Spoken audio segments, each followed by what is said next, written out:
अत्यंत महत्वाचा असा करंट अफेअरचा प्रश्न आपल्या समोर आहे पहा. लक्षात घ्या, प्रश्न अगदी सोपा आहे आणि महत्वाचा प्रश्न आहे. प्रश्न काय आहे पहा, भारतातील पहिले काच संग्रहालय कोठे उभारले जात आहे? प्रश्न काय आहे, भारतातलं पहिलं काच संग्रहालय कोठे उभारलं जात आहे? काच संग्रहालय ज्याला आपण ग्लास म्युझियम म्हणता, हे भारतातलं पहिलं ग्लास म्युझियम हे कोठे उभारलं जात आहे? प्रश्नाचं उत्तर आहे आपलं फिरोजाबाद, उत्तर प्रदेशमध्ये फिरोजाबादमध्ये भारतातलं पहिलं ग्लास म्युझियम म्हणजे काच संग्रहालय उभारलं जात आहे. मग त्याबद्दल आपण पूर्ण माहिती पाहूया. लक्षात घ्या, माहिती अत्यंत महत्वाची आहे.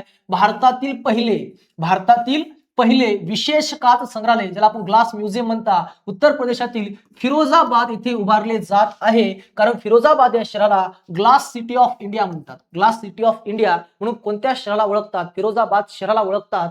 आणि या शहरात विकास भवन जवळ सुमारे 25,700 चौरस मीटर क्षेत्रामध्ये 3 मजली संग्रहालय 47 कोटीहून अधिक खर्चाने विकसित केले जात असून त्यात प्राचीन ते आधुनिक काच कलाकृतीचं प्रदर्शन असेल. प्राचीन काळापासून आतापर्यंत काचाचा जसा जसा विकास होत गेलाय त्या काच कलाकृतीचा त्याचं प्रदर्शन केलं जाणार आहे. 47 कोटी रुपये खर्च करून हे संग्रहालय उभं केलं जाणार आहे फिरोजाबादला. त्याला ग्लास सिटी ऑफ इंडिया. तसंच बांगड्याचे शहर पण आपण फिरोजाबादला म्हणता. स्थान फिरोजाबाद उत्तर प्रदेश मधलं हे शहर आहे.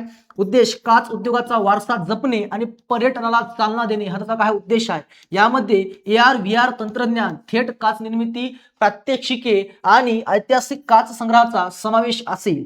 या संग्रहालयामुळे फिरोजाबादला केवळ आता बांगड्याचे शहर न राहता, कारण बांगड्याचं शहर म्हणतात फिरोजाबादला, ग्लास सिटी ऑफ इंडिया सुद्धा म्हणतात, आणि ते न राहता काचेच्या कलाकृतीचं मुख्य केंद्र म्हणून नवीन ओळख मिळणार आहे. काचेच्या कलाकृतीचं आता मुख्य केंद्र म्हणून ओळख मिळणार आहे. कशाला? फिरोजाबाद या शहराला. असा हा हटके जबरदस्त प्रश्न होता. प्रश्नाचं उत्तर काय आपला फिरोजाबाद, जे उत्तर प्रदेश मधलं शहर आहे. माहिती कशी वाटली कमेंटमध्ये नक्की सांगा.